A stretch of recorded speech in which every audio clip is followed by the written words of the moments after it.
Bonjour, Ludovic Leclerc, votre analyste pour budgetinvestor.be. Voici la mise à jour en vidéo de mon avis concernant le S&P 500.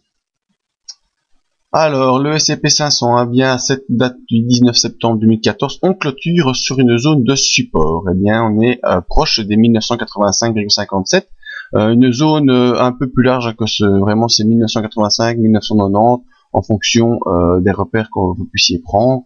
Dans une zone ici 85, 87, 90, donc c'est vraiment la zone de support qui est formée par cette cette figure chartiste de la tasse avec anse, comme nous avons également sur le CAC 40, figure qui a été franchie donc au courant du mois d'août, vers la fin août.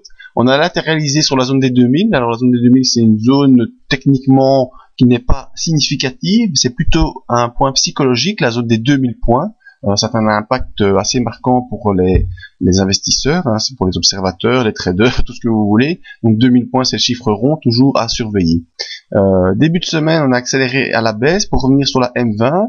On a résisté mercredi, jeudi par des rebonds sur cette M20. Et puis vendredi, eh bien, petite mauvaise nouvelle, on enfonce la M20 et on revient sur la zone de support 1985-1987 avec une clôture assez basse. Donc il faudra surveiller. On est ici sur un point de retournement possible du S&P 500. Retournement à la hausse ou à la baisse. Pour l'instant, c'est plus favorable d'un retournement baissier, étant donné qu'on clôture la semaine sous la M20 et qu'on est baissier. Malgré tout, on est sur le support. On voit que les bandes de Bollinger se rapprochent fortement. La bande de Bollinger inférieure est haussière, la bande de Bollinger supérieure baissière. Donc on a une zone ici de conflit vraiment avec un point central vers les 2000. Donc qu'est-ce qui pourrait se passer? Eh bien c'est comme ici, quand on a les bandes de Bollinger qui sont assez proches, on peut avoir une accélération, soit à la baisse, soit à la hausse, donc on ne sait pas tant qu'elle ne se produit pas. Donc on va attendre vraiment cette début de semaine prochaine pour voir si on peut avoir un rebond et repartir au-dessus des 2000 points vers l'objectif placé aux alentours des 2060 points, ou bien si on a plutôt une poursuite de la consolidation et donc une ouverture des bandes de Bollinger avec comme point de support les 1960. Au niveau des indicateurs d'impulsion, on voit que le RSI est repassé dans la zone neutre, donc il n'y a plus vraiment ni de pression baissière ni de pression haussière. Donc comme je vous le disais, c'est un point de retournement possible dans un sens ou dans l'autre. Cet indicateur devient neutre, donc il peut aussi bien partir vers le haut que partir vers le bas.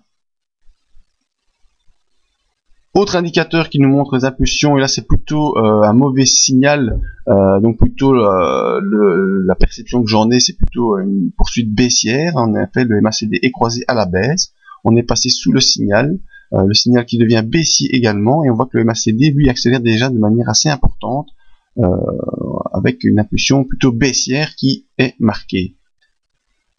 Donc même si on est ici pour l'instant sur une zone de retournement, aussi bien haussière que baissière, on est passé sur la M20, mais M20 qui est haussière, donc c'est vraiment deux signaux qui se contredisent.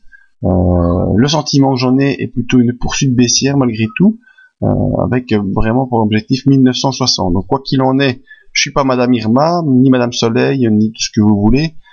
Je ne fais qu'observer et l'observation pour l'instant ne me dit qu'on va aller haussier ou baissier, simplement que on est sur un point important.